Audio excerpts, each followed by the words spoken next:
కొనాలి అని చెప్పేసి చౌరస్తా దగ్గర వాళ్ళు ఆందోళన జరిగింది. అంటే ఇప్పటికి దాదాపుగా అకాల వర్షాలు పడి ఇక్కడ రైతులు నానా అవస్థలు పడుతున్న విషయం అందరికీ తెలిసిందే. కానీ రాష్ట్ర ముఖ్యమంత్రి మాత్రం నిమ్మకు నీరెత్తినట్లనే ఉన్నాడు అని చెప్పేసి రైతుల దగ్గర ఎలాంటి కొనుగోలు చేయలేదు. మాత్రం ఒక మంత్రి మాత్రము 50% రైతుల దగ్గర కొన్నామంటే ముఖ్యమంత్రి మాత్రం 80% రైతుల దగ్గర ధాన్యం కొనుగోలు చేసినామంటున్నాడు. ఇప్పుడు మరి రైతులు అయితే ఇక్కడ ఆందోళన చేస్తున్నారు. వాళ్ళని అడిగి తెలుసుకునే ప్రయత్నం చేద్దాం. అన్న నమస్తే. అన్న చెప్పండి అన్న, ఏంటన్నా మరి రైతులకు లారీలు రావట్లేదు, కొనుగోలు చేయట్లేదు. ఒక్క లారీ పోతే 8 రోజులు పడుతుంది టైము. అసలు లారీలు వెంటనే రావాలి, తడిసిన ధాన్యాన్ని కొనుగోలే. రైతుల ఆందోళన ఒక్కసారి రైతుల కష్టాలు తీరండి. మీకు దండం పెట్టి చెప్తున్నాం, ఒక్కసారి ఆలోచించండి. రైతుల బాధలు ఘోష. ఇప్పటికి ఒక రోజు నెల రోజులు అవుతుంది. వేసిన టాపల్ రై ఓన్లీ కాగితాలు చిరిగిపోతున్నాయి తప్పితే కాంటా చేయడం జరుగుతలేదు.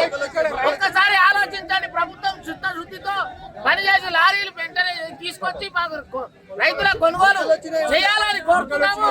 వెంటనే ప్రభుత్వం దిగొచ్చి కలెక్టర్ గారు చర్య తీసుకొని ఈ వ్యవస్థ మీద వెంటనే లారీలు కాంటా చేయాలని కోరుతున్నాం మేము. రైట్. ఇప్పుడు మనతో పాటు బీజేపీ మెదక్ జిల్లా ఉపాధ్యక్షుడు రమేష్ గారు ఉన్నారు. ఆయన అడిగి తెలుసుకునే ప్రయత్నం చేద్దాం. అన్న నమస్తే. అన్న చెప్పండి అన్న, ఇక్కడ రైతుల సమస్య మరి ప్రభుత్వం అయితేనేమో ఆల్రెడీ కొంటున్నాము అని చెప్పేసి వాళ్ళు చెప్తున్నారు. నర్సాపూర్ నియోజకవర్గంలో చాలా అధ్వానంగా ఉంది. కార్మికులు, కర్షకులు 6 కాలం కష్టపడి పండించిన పంటకు గిట్టుబాటు ధర కేంద్ర ప్రభుత్వం చాలా కల్పించడం జరిగింది. కానీ ఏదైతే ఈ బస్తా ఉందో, ఈ బస్తా ఇంతకుముందు 43 నుంచి 45 కిలోల బస్తా జోకేది.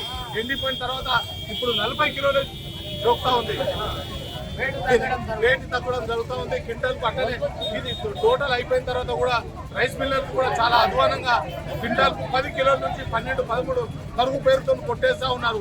కానీ ఎక్కడ కూడా కార్మికులకు, కర్షకులకు ఈ తెలంగాణ ప్రభుత్వం, ఈ ఏదైతే కాంగ్రెస్ ప్రభుత్వం చాలా నష్టం జరుగుతూ ఉంది. ఇక్కడ మంత్రి అంటున్నాడు దాదాపుగా 50% కొన్నాము అని చెప్పేసి ఉత్తమ్ కుమార్ చెప్పడం జరిగింది. ముఖ్యమంత్రి కూడా 80% కొన్నామని చెప్తున్నాడు. మరి ఏది వాస్తవం?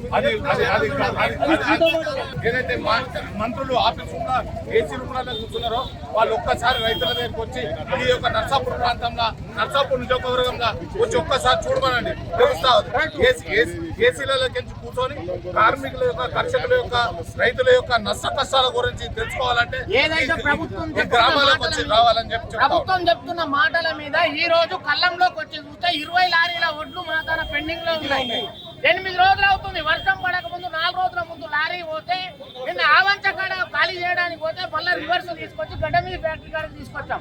అట్లా వారం రోజుల నుంచి ఒక డ్రైవర్ కు, వాళ్ళకు రైతులు కష్టాలు పడుకుంటా ఎలాంటి చర్యలు తీసుకోవట్లేదు. నిన్న ఎంఆర్ఓ కూడా, ఎస్ఐ గారికి కూడా ఫోన్ చేశాను. నేను తుడికి సర్పంచ్ గా నేను చెప్తున్నాను. ఫోన్ చేస్తే నిన్న పంపిస్తున్నాము 2 లారీలు అని చెప్పారు. ఇంతవరకు రావట్లేదు. రైట్. ఇక్కడ కోమటిరెడ్డి వెంకటరెడ్డి కూడా ప్రతి ధాన్యం చివరి గింజలు కూడా కొంటాము అని చెప్పేసి దాదాపుగా మే నెల అయిపోయింది. ఏం చేసుకోవాలి? ఏం చేయాలి? ధాన్యాన్ని రైతులు మొలకలు వస్తున్నాయి. పరిస్థితి ఏం కావాలి? పరిస్థితి ఏంటి? దళారీ వ్యవస్థ రావడానికి కారణమే ఇలాంటి కొనుక్కోవడానికి కారణం. మళ్ళీ పాత ఏదైతే విధానం ఉందో అదే విధానం కాంగ్రెస్ ప్రభుత్వం చేస్తుంది. అంటే గతంలో ఎట్లా ఉండేది? మరి గతంలో 100% ఒక 1 మంత్ లో లారీలు ఈ సంవత్సరం అంతా ఘోరం. ఏ సంవత్సరం లేదు. ప్రతి ఇయర్ 100% ఇది పరిస్థితి. అంటే ఇక్కడ నర్సాపూర్ సంబంధించి ఇక్కడ హైవే దిగ్బంధం చేయడం అనేది అయితే జరిగింది. రైతులు అంటే ఇప్పటి వరకు కూడా ఒక 20% ధాన్యం రాష్ట్ర ప్రభుత్వం కొనలేదు. కనీసం ఈ బ్యాగులకు కూడా ఇయ్యడి పరిస్థితి ఉంది. దళారులు మాత్రం జేబులు నింపుకుంటున్నారు. కాంగ్రెస్ పుణ్యమని చెప్పేసి వాళ్ళు ఆవేదన వ్యక్తం చేయడం అనేది జరిగింది. ఇప్పటికే అకాల వర్షం వల్ల ఇక్కడ మొలకలు కూడా ఎక్కడం జరిగింది. ఒక విషయానికి వస్తే, తరుగు విషయానికి వస్తే 8 నుంచి 10 కిలోలు తరుగు తీసేస్తున్నారు. దళారులే బతుకుతున్నారు అని చెప్పేసి రైతులు ఆవేదన చేయడం అంటే జరిగింది. ఇలాంటి రోజులు చూపెడుతుంది కాంగ్రెస్ ప్రభుత్వం. రాబోయే రోజులలో కాంగ్రెస్ అంత చూస్తామంటున్నారు ఇక్కడ రైతులు. Camera person Kalyan.